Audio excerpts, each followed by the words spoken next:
और कम से कम खर्च करने की चेष्टा करो। इसलिए हम इस माया की दौड़ धूप में जो 99% समय व्यर्थ करते हैं। 99 का अर्थ है कि जैसे दिन में जोड़ तोड़ गया, सपने फिर उसे आएंगे, रात को भी वही टाइम वेस्ट हो रहा है।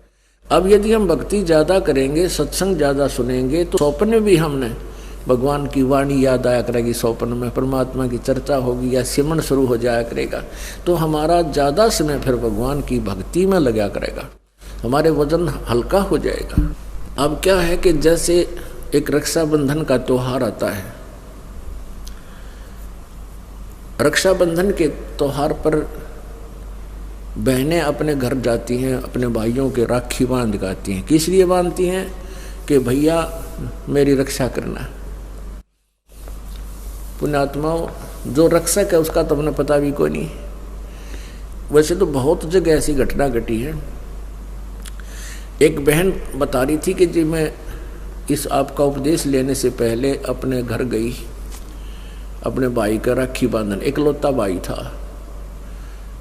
और वो क्या हुआ कि मैं घर पहुंची, 1 घंटे के बाद पता चला कि भाई दुर्घटना में मर गया।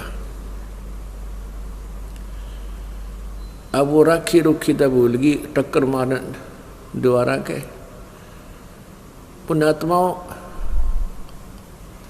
हम यही प्रार्थना करते हैं कि हमने सारे उल्टे विपरीत रास्ते अपना लिए। अब जो हमारी भी रक्षा करे, बहन की भी रक्षा करे, भाई की भी रक्षा करे, क्यों ना हम उस परमात्मा का राखी बांध जा, यानी उसकी शरण में आ जाए, उसका उपदेश ले लें। तो उस लड़की को ज्ञान हुआ, वह नाम लेगी तो औरों को भी समझाती है कि बेकती गुरुजी जो कहे सच्ची बात है। मैं इसी उद्देश्य से गई थी, मेरा भाई मेरी रक्षा करेगा, और भाई ये ना पाया मुझे, भाई की लाश आई मेरे सामने उसी रक्षाबंधन के दिन। तो परमात्मा हमारा सबका रक्षक है, हमने इसी को राखी बांधनी चाहिए, हमें और ड्रामेबाजी की कतई आवश्यकता नहीं है। हमारा जो त्यौहार है ये सत्संग है, समागम हमारा त्यौहार है, और ये महीने में 2-2 बार होता है, 3-3 दिन का होता है। ये त्यौहार मनाओ। बाकी त्यौहार क्या है? जैसे हम दिवाली मनाते थे, उसका उद्देश्य क्या था कि श्री रामचंद्र जी सीता जी को, रावण को मारकर घर ले आए, खुशी मनाई। और जब सीता गर्भवती निकाल दी घर से, वो दुख ना मनाते तुम? जब सीता जी गर्भवती थी, घर से निकाल दी, वो जब वह सीता सारा जीवन बाहर जंगल में ऋषि के आश्रम में व्यतीत किया, उसके बाद तुमने दुख ना मनाया? तो ये इस तरह की जो कहानियाँ, ये त्यौहार हम बनाने शुरू किए, इनकी हमें आवश्यकता नहीं। अब होली क्या है? होली किस लिए मनाते हैं कि भगवान ने प्रहलाद भगत की उस दिन रक्षा की थी। फिर प्रतिवर्ष वो लाकड़ी फूकते हैं, होली मनाते हैं, क्या फिर रक्षा हो जाएगी आपकी? परमात्मा रक्षा ऐसे ही करेगा जैसे प्रहलाद भगत ने भगवान की भक्ति और सच्चे दिल से की थी। पिता भी मना करे था या भक्ति छोड़ दे, लेकिन अंश ने छोड़ी नहीं कि पिताजी आप गलत कह रहे हो, मार्ग यही सही है, परमात्मा ही हमारा दुख निवारण कर सकता है। इसी बात पे पिता पुत्र की बात बिगड़ गई, लेकिन प्रहलाद भक्त बीज था, उल्टा नहीं हटा और अंत में विजयी हुआ।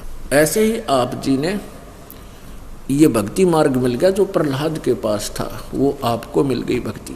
इस साधना को करो और मर्यादा में रहो, आपकी भी ऐसी रक्षा करेगा और कर रहा है। यहाँ हजारों की संख्या में ऐसे प्रमाण आपको दिखा दें जहाँ परमात्मा ने रह रह कर रक्षा की है, पल पल पर रक्षा की है। तो पुण्यात्मा, पहले तो हमने ये इस तरह के जो हमारे अपने आप हमने मकड़ी वाला जाड़ा पूर के इसमें आप फंस बैठे, इसको हल्का करो। इस तरह की ड्रामाबाजी बंद करो, और बीड़ी, शराब, मांस, तम्बाकू ये कभी भी नहीं छूना चाहिए। ये नर मनुष्य का आहार नहीं था। ये तो मनुष्य जो है ना पशु बना देता है। शराब जो है, तम्बाकू है, कोई भी जो चीज़ है नशा करती है, और तम्बाकू का प्रयोग तो बहुत बुरा बताया है। शराब पीना महादोष है, परस्त्री गमन दुराचार ये महाअपराध हैं, इस जीव के लिए हानिकारक है। रिश्वत लेना, चोरी करना, ठगी करना, ये इस तरह की जो बकवाद हमने लगाई इनको हटाना है। क्योंकि जिस कहते हैं नाम खुमारी नानका चढ़ी रहे दिन रात, और भांग तमाकू छोतरा ये तो उत्तर जा प्रभात है। यानी जो शराब आदि का नशा करते हो, भांग का करते हो, या भूखी सुल्फा पीते हो, ये नशा तो कहते हैं सुबेरे समाप्त हो जाएगा। और भगवान की भक्ति का जो अमल है ये नशा करके देखो, नाम खुमारी नानका, नाम का नशा दिन रात चढ़ा रहता है। परमात्मा के बिना में कुछ भी दिखाई नहीं देता। ये संसार असार नजर आ जाएगा कुछ दिनों में आपको, क्योंकि आपकी ज्ञान वाली आँखियाँ काम करने लग जाएंगी। जैसे ये शरीर क्या है, इसमें हार्ड, मांस और रक्त, विष्टा, पेशाब, बलगम, गंध ये लपेट के इसके अंदर भरकर ऊपर ये चाम लपेट रखा है। इसके ऊपर इसने जरा सा खुर्च कर देख लो अंदर के क्या कुबाड़ भरा इसमें, ये पालिश कर रखी है, हमें मूर्ख बना रखा है। आपको कभी कोई कुत्ता मरा हुआ देखा हो सड़क के ऊपर एक्सीडेंट में, और उसकी आंतें इतने लंबे दूर तक पड़ी और वो चाम सड़क के चिपक जाता है, टट्टी कहीं निकल कर पड़ी हुई है। तो पुण्यात्माओं यही जुगाड़ आप जी के शरीर में है। और हम इस काल ने हमारे को यहाँ इतना मूर्ख बना रखा है कि हम इसी शरीर के ऊपर लगे रहते हैं, इसके ऊपर हर तरह से श्रृंगार करने में, फंड करने में। परमात्मा की भक्ति अगर इस मिट्टी ते कर ली तो यह मिट्टी सफल है, अन्यथा इस मिट्टी का कोई यूज नहीं। कहते हैं पशु के चाम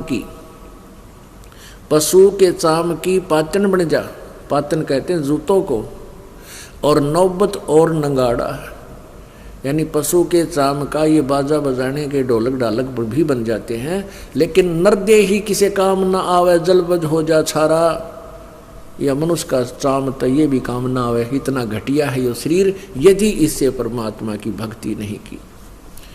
परमात्मा की भक्ति भी सतनाम से, सच्चे नाम से, पूर्ण संत से उपदेश लेकर की जाए तब इसकी सफलता है। तो कुछ दिनों के बाद आपको यह संसार बिल्कुल असार नजर आने लग जाएगा, आपकी ज्ञान वाली आँखियाँ खुल जाएगी। ये मिट्टी जो हमें मिली है, ये मनुष्य शरीर, ये सस्ता नहीं है।